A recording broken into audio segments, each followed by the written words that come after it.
15 फरवरी को फिर हमला, गाजा में बची मौत की घंटी। 15 महीने की जंग में 61,000 से ज्यादा फिलिस्तीनी गाजा युद्ध में मारे गए। 15 महीने से ज्यादा की जंग में हमास के 30,000 से ज्यादा लड़ाके मारे गए। 15 महीने के बाद जब युद्ध विराम शुरू हुआ तो लगा युद्ध विराम के पहले चरण के 42 दिन में इजरायली सेना और हमास के लड़ाके एक दूसरे पर गोली नहीं चलाएंगे। लेकिन पिछले 48 घंटे में साबित हो चुका है कि इजरायली सेना बेहद तेज रफ्तार से गाजा पर बहुत बड़ा हमला करने जा रही है। खबर है कि प्रधानमंत्री नेतन्याहू और राष्ट्रपति ट्रंप ने तय कर लिया है कि गाजा से सारे फिलिस्तीनियों को हटाने के बाद गाजा से हमास का पूरी तरह से सफाया कर दिया जाएगा।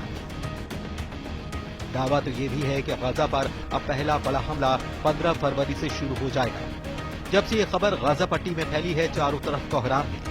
इधर नेतन्याहू ने साफ कर दिया है कि हमें हमास पर रत्ती भर भरोसा नहीं। हमास बंदियों को रिहा करने में देरी कर रहा है, युद्ध विराम की शर्तें तोड़ता जा रहा है। और इस बीच इजराइल के रक्षा मंत्री इजराइल काट्स ने हमास को दो टूक कह दिया है कि अगर हमास ने शनिवार तक इजरायली बंधकों को रिहा नहीं किया तो उन पर सारा कहर टूट पड़ेगा। जैसा कि अमेरिकी राष्ट्रपति ट्रंप ने कसम खाई है कि अगर हमास ने बंधकों को जल्द रिहा नहीं किया तो संपूर्ण युद्ध विराम समझौता ही खत्म हो जाएगा। अगर हमास ने बंधकों की रिहाई रोक दी तो कोई समझौता नहीं होगा और युद्ध होगा। फिलिस्तीनियों को बसाए अरब देश, ट्रंप के गाजा प्लान से मच गया कोहराम। इधर राष्ट्रपति ट्रंप ने भी गाजा में मोर्चा खोल दिया है। भूख से बिलबिलाते, बीमारियों से कराहते और मौसम की मार झेलते फिलिस्तीनियों का रहनुमा बनने के लिए कोई तैयार नहीं है। ट्रंप ने अपनी फिलिस्तीनी चाल से अरब देशों पर गाजा युद्ध थोपना शुरू कर दिया है। खबर है कि मिस्र, सऊदी अरब, जॉर्डन पर ट्रंप ने दबाव बनाना शुरू कर दिया है कि वो अपने अपने देशों में 23 लाख फिलिस्तीनियों को अस्थायी कैंपों में बसाएं। जानकारों का दावा है कि ट्रंप का गाजा प्लान 2 स्टेट समाधान के लिए मौत की घंटी है। पूरे अरब में तबाही का कारण भी बन सकता है।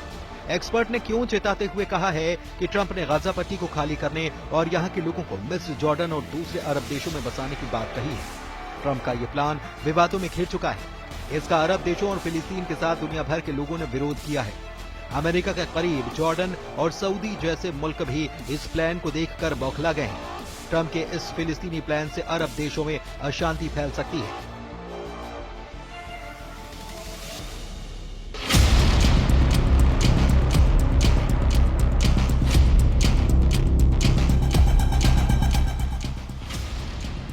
एक्सपर्ट्स का मानना है कि ट्रंप ने भले प्लान पेश कर दिया हो, लेकिन इस पर आगे बढ़ना लगभग असंभव होगा।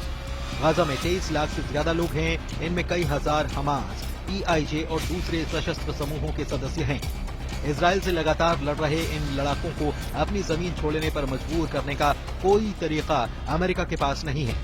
अमेरिका अगर फिलिस्तीनियों को गाजा से जबरन हटाने का प्रयास करेगा तो विद्रोह भड़कना तय है, और इससे निपटना कितना मुश्किल होगा उसे वो अफगानिस्तान में देख चुका है।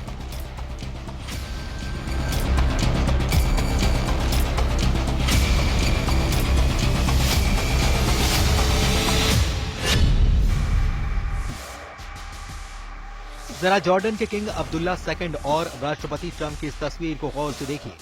जॉर्डन के किंग अब्दुल्ला II का चेहरा उतरा हुआ है। ट्रंप ने किंग अब्दुल्ला से सिर्फ इतना कहा कि जॉर्डन में 2000 फिलिस्तीनी बच्चों को रखो। इस दबाव से जॉर्डन के किंग अब्दुल्ला का चेहरा उतर गया। उन्हें समझ नहीं आ रहा कि ट्रंप के इस प्रस्ताव को कैसे नकारा जाए। अब खबर यह है कि किंग अब्दुल्ला 2000 फिलिस्तीनी बच्चों को जॉर्डन लेकर जाएंगे, यानी शुरुआत हो चुकी है जिसकी डोनाल्ड ट्रंप ने बात की थी। अब किंग खुद आकर कह रहे हैं कि 2000 बच्चों को वो लेकर जाएंगे, यानी कि ट्रंप ने साबित कर दिया कि ट्रंप हैं तो ये सब मुमकिन है।